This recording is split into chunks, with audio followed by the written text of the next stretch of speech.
વિમલ કુળ, કુળમાં કોઈ કલંક નથી. વર્તમાનમાં પણ અનેક એવા પરિવારો છે કે જેને પોલીસ સ્ટેશન નથી જોયું, જેનો કોઈ ભૂલથી પણ એક ગુનો નથી કર્યો, નાનો સરખો પણ કોઈ ગુનો નથી કર્યો. એવા ઉજ્જવળ કુળ હોય છે.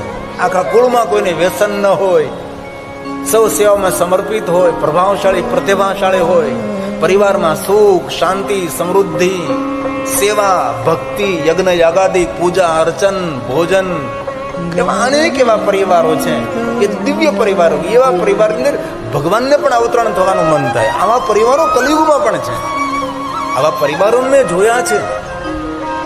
આવા પરિવારો સાથે મને રહેવાનો અવસર મળ્યો છે. કલિયુગની અંદર આ સતયુગ એકબીજા પ્રત્યે એકબીજા ભાવ રાખે, પુત્ર વધુ બધી સાથે ભેળી મળીને રહે. અને પુત્ર વધુ પિયરમાં જાય તો સાસુને છોડતા છોડતા રડે. તમે જોત કરો સાસુનો વ્યવહાર કેટલો સુંદર છે કે એમની પુત્ર વધુ તેના મા બાપને મળવા માટે પિયરમાં જાય છે તો સાસુને બધ ભરીને મળે અને રડતા રડતા રડતા જાય કે તમને છોડવા નથી ગમતા. આ કેટલો પ્રેમ છે. પરિવાર કોને કહેવાય? જ્યાં પારાવાર પ્રેમ હોય એકબીજા પ્રત્યે તેને પરિવાર કહેવાય. સાથે રહેતા હોય તેને પરિવાર ન કહેવાય, પણ એકબીજા પ્રત્યે પારાવાર પ્રેમ હોય તેને પરિવાર કહેવાય છે. તેથી દક્ષ મહારાજ કહે, ચંદ્ર તમે કેટલા શ્રેષ્ઠ માણસ છો. ઉચ્ચ કુળમાં તમારો જન્મ થયો છે, વિમલ કુળમાં તમારું અવતરણ થયું છે, ઉત્પન્ન થયા તમે. વિમલે વિમલે ચ કુલે ત્વં હિ સમત્પન્નઃ કલાનિધે આશ્રિતેષુ ચ સર્વેષુ ન્યૂનાધિક્યં પ્રથમ તવ ન્યૂનાધિક્યં પ્રથમ તવ. દક્ષ મહારાજે કહ્યું છે તમને જે આશ્રિત છે એની સાથે આવું જે તમે વર્તન કરો છો, 26ને તમે ઓછું સન્માન આપો છો, રોહિણીને તમે વધારે સન્માન આપો છો. આ તમારી જે વ્યવહારની રીત છે એ નરકના દુઃખો ઉભા કરશે. વર્તમ વિષમ ત્વૈન નરક પ્રદમની રીતમ. આ તમારી રીત છે એ નરકના દુઃખોને આપનારી રીત છે. તેથી તમે જેવો વ્યવહાર રોહિણી સાથે કરો છો એવો જ વ્યવહાર તમે તેની સાથે જે 26 એમની બહેનો આવેલી છે એમની સાથે એવો જ વ્યવહાર કરો. જો તમે આવો વ્યવહાર કરતા રહેશો તો તમારું જીવન નરક સમાન બની જશે. આવું જો તમે વર્તન કરતા રહેશો તો તમારા જીવનમાં ખૂબ દુઃખો ઉભા થશે. આ દક્ષ મહારાજ કહે છે વર્તનમ વિષમ ત્વેન વર્તન વિષમ ત્વેન નરક પ્રદમીવૃતમ નરક પ્રદમીવૃતમ. આ તમારા જીવનમાં તમારો વ્યવહાર નરક જેવા દુઃખોને ઉભા કરશે. અને આપણો વ્યવહાર આપણી ઓળખાણ છે. આપણો વ્યવહાર આપણા જીવનમાં સ્વર્ગ પણ બનાવી શકે છે, આપણા જીવનમાં નરક પણ ઉભા કરી શકે છે. દક્ષ મહારાજ તો સમજાવીને જતા રહ્યા, પણ ચંદ્રના વ્યવહારમાં કોઈ બદલાવ નથી આવ્યો. એનો એ જ વ્યવહાર છે. જ્યારે ભગવાન મહર્ષિ વેદવ્યાસજી કહે છે કે જેના જીવનમાં શુભ થવાનું હોય એનું કોઈ અશુભ ન કરી શકે, અને જેનું અશુભ જ થવાનું હોય તેનું કોઈ શુભ પણ ન કરી શકે. આ નિયતિનો એક નિયમ છે. જે હરિ કરે એ જ થવાનું હોય. નિયતિ જે નિર્ણય લેવાની હોય એ જ થવાનું હોય છે. ભગવાન મહાદેવે પણ આ દેવતાઓને આ વાત કરેલી. જ્યારે શિવ અને પાર્વતીના વિવાહ થયા, શિવ અને પાર્વતી જે વનમાં વિચરણ કરતા હતા એ વનમાં કોઈ પુરુષ પગ મૂકે તો પણ એ પુરુષ નારી બની જતો હતો. આવું એક શિવ અને પાર્વતીનું સુંદર વિચરણ હતું. આવી એક ભગવાન શિવ અને પાર્વતીની અદ્ભુત લીલા હતી. જ્યારે દેવતાઓ એ વનમાં પ્રવેશ કરે છે અને દેવતાઓનું પુરુષ તત્વ એ નષ્ટ પામે છે, અને ભગવાન શંકરજી એ સમયે દેવતાઓને કહે છે કે દેવતાઓ, હું આપના દુઃખને ભૂલી શકું છું. મને ખબર છે કે તમારે મારા થકી પુત્ર જોઈએ છે, અને એ પુત્ર તારકાસુરનો અંત કરે. યોગ્ય સમયે યોગ્ય મુહૂર્તે અને યોગ્ય ઘડીએ જે પુત્રનો જન્મ થાય છે એ જ પુત્ર તારકાસુરનો વધ કરી શકે છે, પણ તમારું ધૈર્ય નહીં રહ્યું. મહાપુરુષોનું શ્રેષ્ઠ લક્ષણ છે ધૈર્ય. સ્વયં શિવ કહે છે કે તમે વિચલિત થયા, પણ અંતે મહાદેવે કહ્યું કે નિયતિ જે નિર્ણય લે એ જ થતું હોય છે. એવી રીતે કહી અને ભગવાન શંકરજી પોતાનું તેજ દેવતાઓને આપે છે, અને જે કાર્તિક સ્વામીનો પ્રાગટ્ય થાય છે. તેથી અહીંયા પણ એ જ વાત કરી કે નિયતિ જે નિર્ણય લેતી હોય, ગમે તેટલું સામા માણસનું શુભ કરવા જઈએ આપણે, પણ તેના ભાગમાં જ અશુભ લખાયેલું હોય તો. તેથી ભગવાન વ્યાસ કહે છે કે ચંદ્રના જીવનમાં શુભ નથી થવાનું. તેથી ભગવાન મહર્ષિ વેદ વ્યાસ કહે છે જેનું અશુભ જ થવાનું હોય એનું શુભ કોણ કરી શકે, અને જેનું શુભ જ થવાનું છે તેનું દુનિયામાં કોઈ અશુભ ન કરી શકે. કારણ કે પ્રકૃતિ જે નિર્ણય લે છે એ જ નિર્ણય પહેલો અને આખરી નિર્ણય હોય છે. તેથી પ્રકૃતિ સાથે જોડાઈ રહેવું એ બહુ જ મોટી વિદ્યા છે.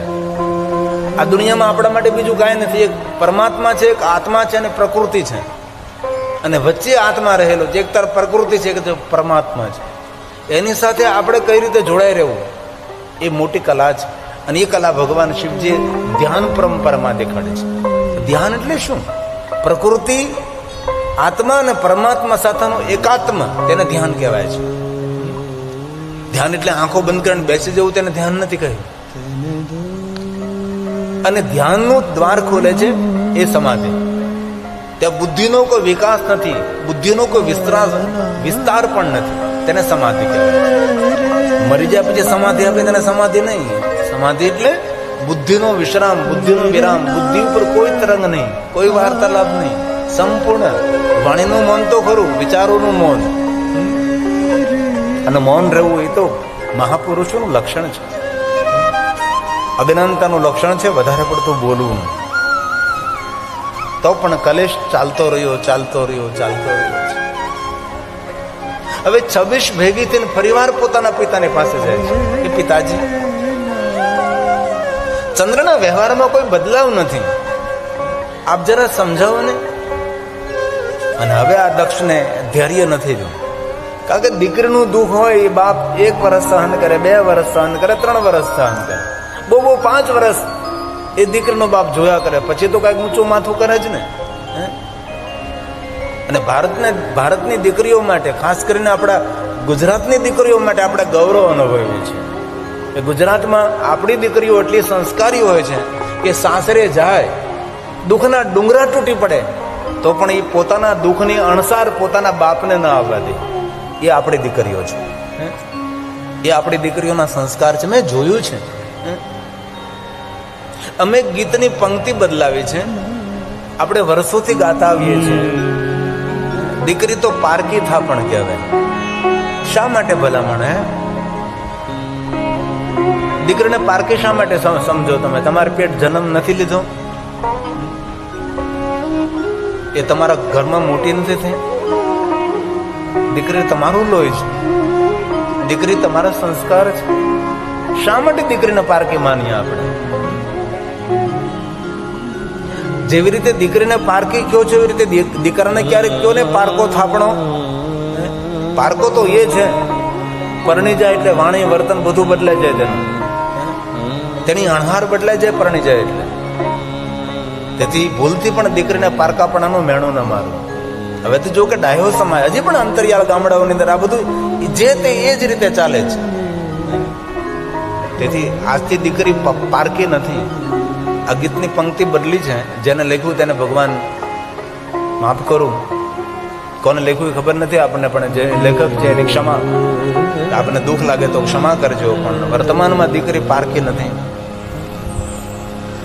દીકરી તો આપણી થાપણ કહેવાય. આજથી દીકરી પ્રત્યે પારકાપણાનું વલણ થવું ને જોઈએ.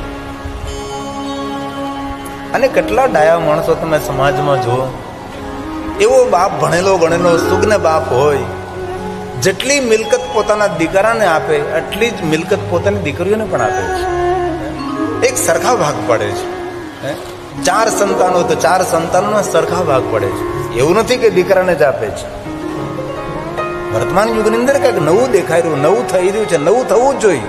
પરિવર્તન એ સમાજનો નિયમ છે, અને પરિવર્તન ન થાય તો સમાજની ઉન્નતિ પણ ન થાય. અને બહુ હૃદયથી મારી પ્રાર્થના છે કે સમાજની અંદર એવા કોઈ નિયમો હોય જે સમાજની ઉન્નતિમાં, પ્રગતિમાં અવરોધરૂપ થતા હોય છે. એવા જડતા ભરેલા કોઈ રિવાજો હોય, રિવાજોને ડાયા માણસોએ પોતાની આગળ હાલી અને રિવાજોને દૂર કરવા જોઈએ, રિવાજોને બંધ કરવા જોઈએ, રિવાજોને બદલવા જોઈએ. જે આપણી આર્થિક સ્થિતિમાં અડચણરૂપ હોય, જે આપણી ઉન્નતિમાં, સમાજની અંદર આપણું સ્થાન મેળવવામાં જે અલગ રૂપે અડચણરૂપ થતા હોય એવા રિવાજોને જડમૂળમાંથી દૂર કરવા જોઈએ. સંતોની ઉપસ્થિતિ ખૂબ તાલીઓડે સંતોને પ્રણામ કરીએ છીએ. ખૂબ હૃદયથી આપ સૌનો આદર સાથે, સત્કાર સાથે સ્વાગત છે. એ સમાજના અગ્રણી માણસોનું કામ છે. ઘણા રિવાજો આપણા સમાજમાં એવા હોય છે સમાજને આગળ વધવા દેવામાં ઘણા બધા અડચણરૂપ છે, અને પોતાથી શરૂઆત કરવી જોઈએ. અને બહુ વારંવાર કહું છું, જેવી રીતે દીકરાને ભણાવો છો એવી રીતે દીકરીઓને ભણાવજો. જોકે તમે સૌ ડાયા માણસો છો, તમને તમારે ન કહેવાનું હોય. દીકરાને તમે ભણાવો છો, દીકરીઓને કેમ નહીં, દીકરીઓને પણ ભણાવવી જોઈએ. ચાણક્ય નીતિમાં કહ્યું સુભાષિતની અંદર કે જે દેશની માતા વિદ્યાવાન હોય, જે દેશની માતા ભણેલી હોય છે, એના સંતાનો પણ વિદ્વાન અને ભણેલા જ જન્મે છે. માતા વિદ્યાવાન હોવી જરૂરી છે. એટલે નારી શક્તિ કોઈ સામાન્ય શક્તિ નથી. તેથી આજથી પારકી નહીં, આપણી છે દીકરી તો આપણી થાપણ કહેવાય. અને બીજી પંક્તિ છે, દીકરીને ગાય દોરે ત્યાં જાય. ખોટી વાત. દીકરીને ગાય દોરે ત્યાં ન જાય.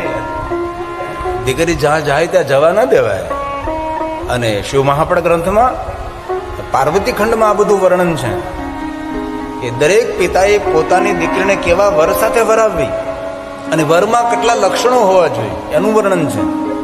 અપાહિજ હોય, વ્યસની હોય, દિવ્યાંગ હોય, નિર્ધન હોય, આવા વરને જો કન્યા વરાવે, સમાજ કે રાજાના દબાવની વચ્ચે આવીને, તો પિતા નરકનો ભાગી થાય છે. આ શ્લોકો સાથે બધું વર્ણન છે. દીકરીને ગાય દોરે ત્યાં જાય. ગાય કોઈ કસાઈને લઈ જતો હોય તો દવા દેવાની આપણે નહીં. દીકરીને ગાયની રક્ષા કરાય. અને વર્તમાન યુગમાં બહુ જરૂરી છે. કોઈ પણ સમાજની દીકરી, અને મારી દીકરીને પણ હૃદયપૂર્વકની મારી પ્રાર્થના છે, એક સાધુ તરીકે પ્રાર્થના કરું છું, ભણેલી ગણેલી દીકરીઓને ખાસ, ખૂબ ભણો, પગભર થાવ, આકાશમાં ઉડાન ભરો, ખૂબ મોટી પ્રતિષ્ઠા, પદ હાંસલ કરો. પણ ભણેલી ગણેલી દીકરીઓને મારી પ્રાર્થના છે, કમ સે કમ તમારા મા બાપને કન્યાદાન કરવાનો અવસર આપજો. એવી હૃદયપૂર્વકની પ્રાર્થના છે.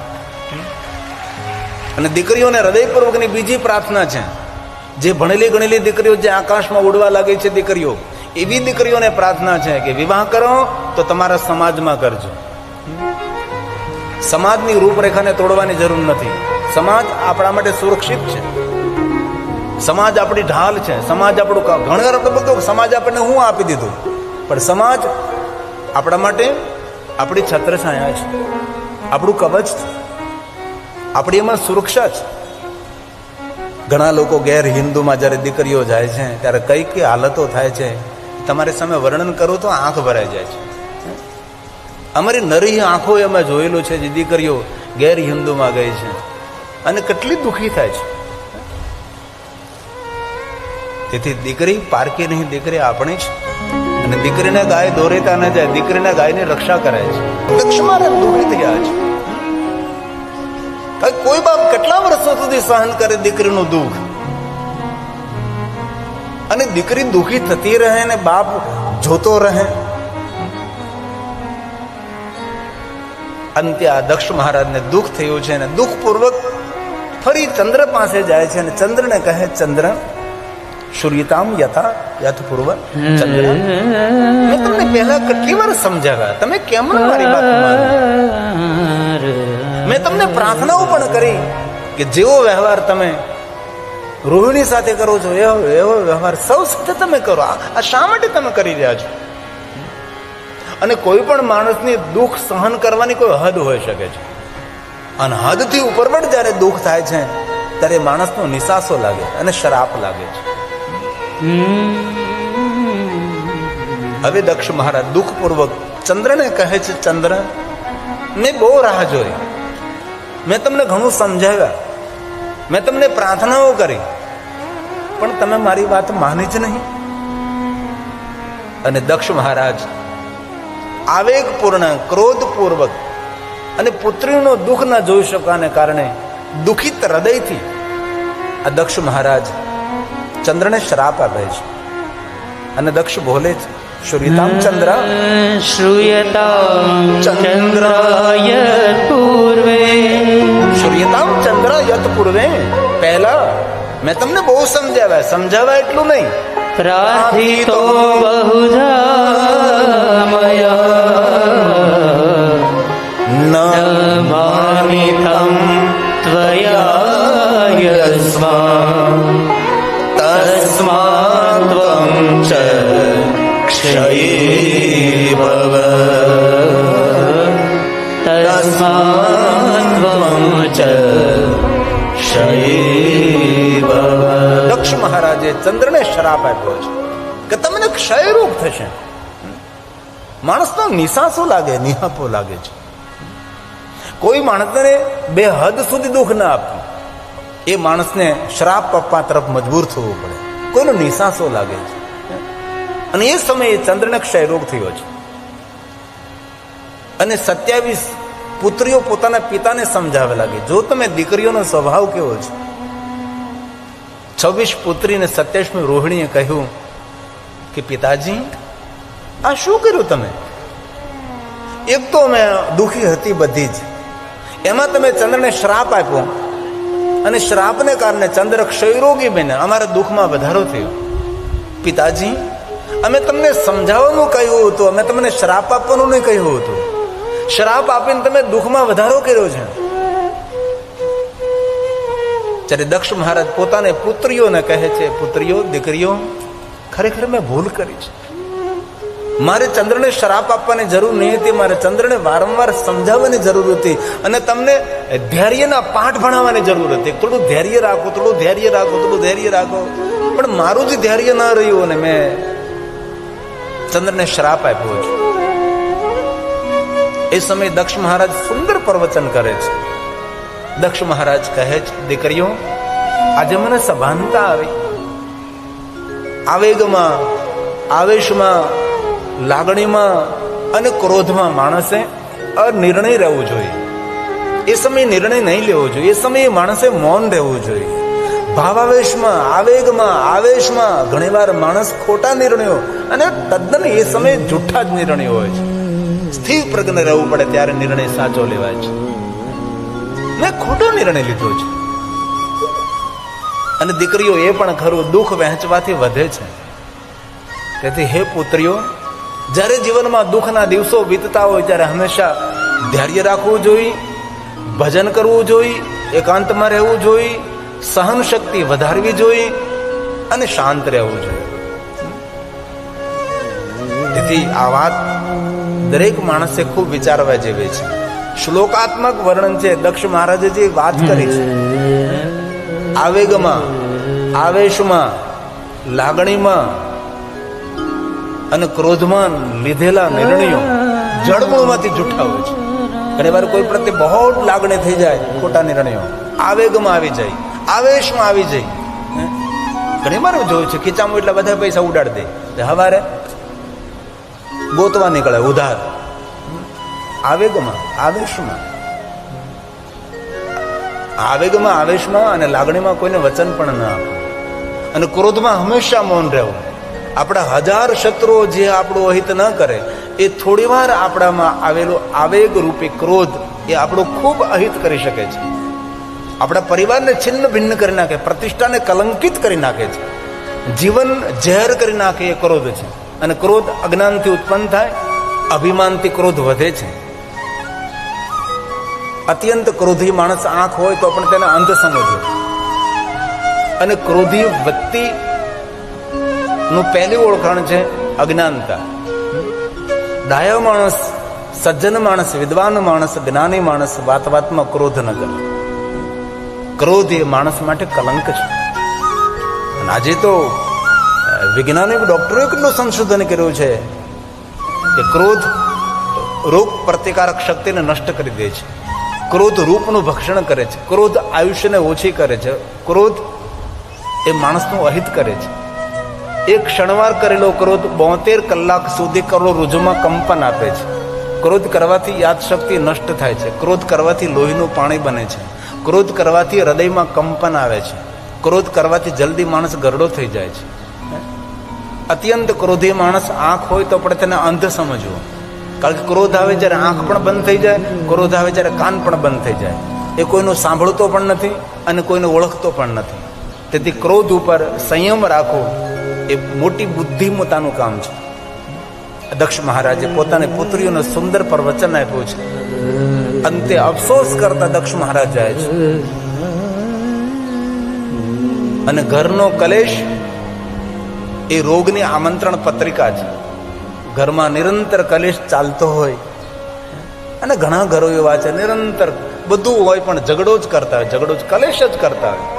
ભોજન કરવા બેસે ચારે કલેશ, સવારમાં ઉઠાવે ઉઠે ત્યારે કલેશ, સંધ્યા સમયે કલેશ, નિરંતર કલેશ કલેશ. તેથી બહુ હૃદયથી સાધુ તરીકે પ્રાર્થના કરું છું, 9 દિવસથી નિરંતર આપણે 7મો દિવસ આવ્યો કથાને સાંભળીએ છે.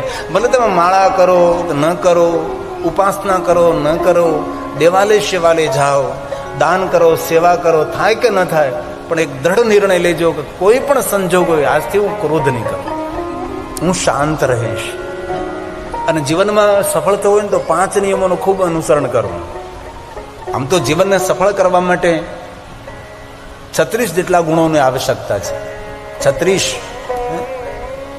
એ ન થઈ શકે બધું જ. આપણે ભગવાન શિવજી ગુણોનું વર્ણન કર્યું છે, કેવા ગુણોથી માણસ આ સમાજમાં મહેકી શકે છે, સુગંધિત પોતાનું જીવન બનાવી શકે છે. એમાંના 5 ગુણ. પહેલો ગુણ વધારે માણસે મૌન રહેવું. મૌનના જેટલા ફાયદા છે એટલા ફાયદા એક પણ સદગુણના નહીં. વધારે મૌન. બોલવા યોગ્ય હોય ને અલ્પ બોલવું, થોડું બોલવું. અને ભગવાન મહાદેવે મૌન ઉપર એટલું મોટું પ્રવચન આપ્યું છે. પહેલો નિયમ મૌન રહેવું, બીજો નિયમ શાંત રહેવું. સામેનો માણસ ગમે એટલો તો અશાંત હોય, આપણે શાંત રહેવાનું છે. અને ગમે એટલી મોઢામાં ખંજવાળ આવે તો પણ બોલવું નહીં. કારણ કે શરીરે કોઈ જગ્યાએ ખુજલે આવે તો ખંજોળે કાંઈ, પણ મોઢામાં ખંજવાળ આવે ખંજોળી ન શકે. ઘણાના મોઢામાં બહુ ખંજવાળ આવે. તેથી આજથી મૌન, તાળું મારી દો મોઢાને અને ચાવી ફેંકી દો.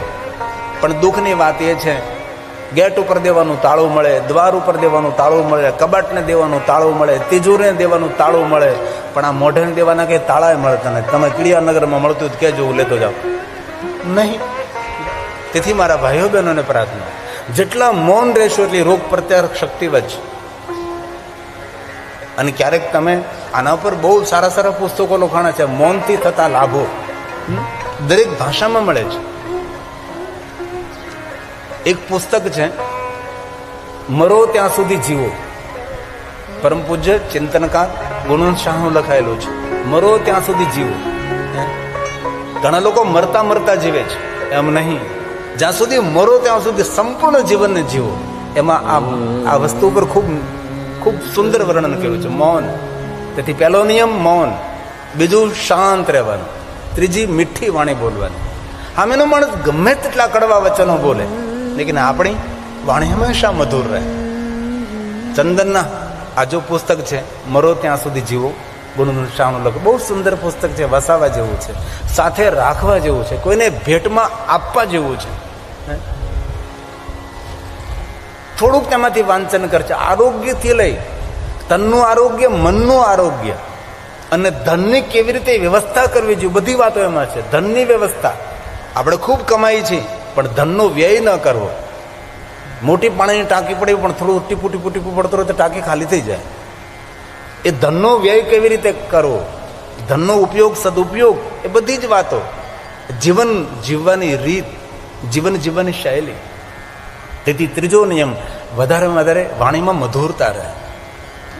કુવાડી ચંદનના થડ ઉપર પડે છે છતાં પણ ચંદનનું લાકડું કપાય છે, પણ એ ચંદનનો સ્વભાવ છે કુવાડીની ધારને પણ સુવાસિત કરે છે.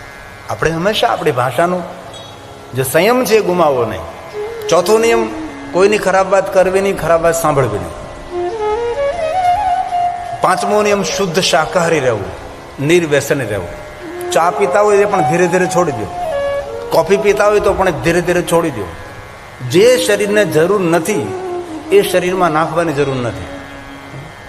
પેટ કાંઈ કચરા પેટી નથી. પેટ એ આપણું જીવન છે. આહાર એ આપણું જીવન છે.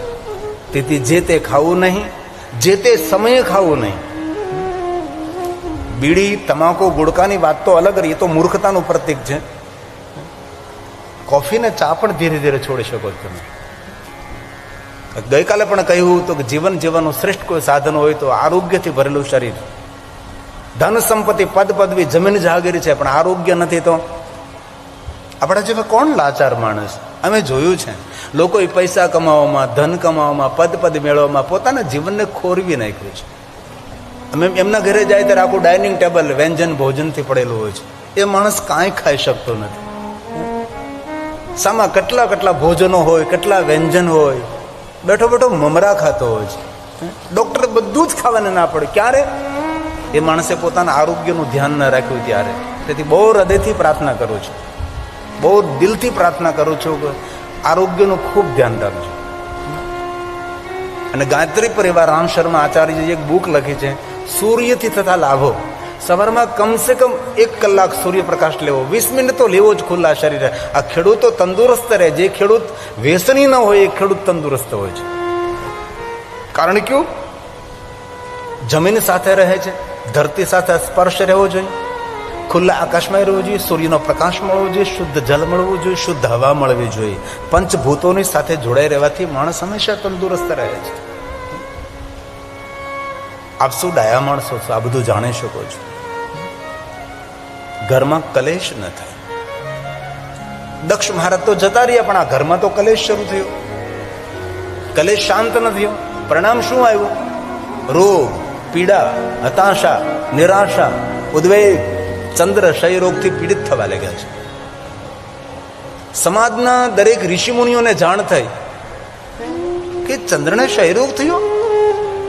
આ તો સમાજનો સેવક છે, એક સારો માણસ છે, આપણે તેને મળવા માટે જવું જોઈએ. ઋષિમુનિઓ સૌ અત્રિપુત્ર અનસૂયાના પુત્ર ચંદ્રને મળવા માટે આવે છે અને કહે છે, ચંદ્ર, તમને ક્ષય રોગ થયો છે, તો તમારા ક્ષય રોગના નિવારણ માટે અમે કંઈ કરીએ.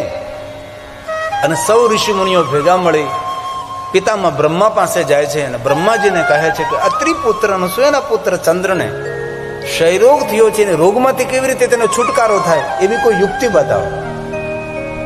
અને બ્રહ્માજી પ્રસન્નતાપૂર્વક કહ્યું કે ચંદ્રને કહો. આમ તો બ્રહ્માજી ચંદ્ર માટે બહુ બધું વિવરણ કર્યું, પણ એ મારે તમારા સૌની સામે કહેવાની જરૂર નથી. બ્રહ્માજી ચંદ્ર માટે આટલું બધું વિસ્તારથી વિસ્તરણ કર્યું છે. પણ ઘણી કથાઓ એવી હોય કે સમાજની સામે કથાકારે વ્યક્ત ન કરવી, કથાને યોગ્ય આકાર આપવો. કોઈ પાત્ર પર તે સમાજ કોઈ સમજવામાં ભૂલ ન કરે એ કથાકારનું કર્તવ્ય છે. અંતે બ્રહ્માજીએ કહ્યું કે ચંદ્રને કહો પ્રભાસ તીર્થમાં જાય, સાગરના કિનારે બેસી પાર્થેશ્વર મહાદેવનું પૂજન કરે. જે માટીમાંથી જે શિવલિંગો નિર્માણ થાય તેને પાર્થેશ્વર મહાદેવ કહેવાય છે. અને શિવ મહાપડ ગ્રંથમાં પાર્થેશ્વર મહાદેવનો ખૂબ મહિમા છે. ઘણી ઘણી કથાઓમાં પાર્થેશ્વર મહાદેવ પ્રતિમે ઘણું બધું વિસ્તારથી વિવરણ કર્યું છે. બાકી પૂરો પાઠ છે પાર્થેશ્વર મહાદેવ પૂજા. દરેક કામનાની પૂર્તિ કરવા માટે પાર્થેશ્વર મહાદેવની પૂજા, માટીમાંથી શિવલિંગો નિર્માણ કરવા.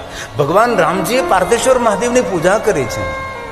રાજા દશરથજીએ પાર્થેશ્વર મહાદેવનું પૂજન કર્યું છે. અને ક્યારે અવસર મળે તો વિશેષ પ્રકારે આપણા ઘરના આંગણે પણ જેવી રીતે ભગવાન સત્યનારાયણની કથા કરીએ છીએ તે પાર્થેશ્વર મહાદેવની પૂજા કરી શકાય છે. કોઈ પરમ શિવભક્ત વિદ્વાન ભણેલા બ્રાહ્મણ હોય એમને આમંત્રિત કરી અને ઘરના આંગણે પાર્થેશ્વર મહાદેવની પૂજા કરવી. એક શિવલિંગથી લઈને 10 કરોડ શિવલિંગોનું વર્ણન છે. કેટલા શિવલિંગોની પૂજા કરવાથી કઈ રીતનું ફળ મળે છે, પાર્થેશ્વર મહાદેવની પૂજા છે. અને ક્યારેય અવસર મળે તો બિલવૃક્ષને નીચે બેસી અને પાર્થેશ્વર મહાદેવનું પૂજન કરો. મહાદેવ સ્વરૂપમ બિલ્વવૃક્ષો, સાક્ષાત મહાદેવનું સ્વરૂપ બિલ્વવૃક્ષ. એક શિવલિંગને પીઠ નિર્માણ કરી તેની બાજુમાં નાના નાના શિવલિંગો નિર્માણ કરવા તેને મણિલિંગ તરીકે ઓળખવામાં આવે છે. જ્યાં શિવલિંગની પીઠ છે તેની બાજુમાં નાનકડા નાનકડા શિવલિંગો છે, તેને મણિલિંગી કહેવાય છે. પાર્થેશ્વર મહાદેવ યંત્ર પૂજા થઈ શકે છે. તેથી વિદ્વાન બ્રાહ્મણો, જે બ્રાહ્મણો ખરેખર ભણેલા હોય અને જે મહાદેવના ભક્ત હોય, એવા બ્રાહ્મણો પાસે વિશેષ પ્રકારે ઘરના આંગણે બોલાવી અને પાર્થેશ્વર મહાદેવની પૂજા કરે. ક્યારે સોમવાર હોય ત્યારે, ત્રયોદશી હોય ત્યારે, પ્રદોષ હોય ત્યારે, અને કોઈ એવા ઉત્સવ, આપણા દીકરાના લગ્ન થવાનો, એ પહેલા પાર્થેશ્વર મહાદેવ પૂજા ઉત્સવ ઘરે રાખો. પાર્થેશ્વર મહાદેવની પૂજાનું ખૂબ વિસ્તૃત વર્ણન છે.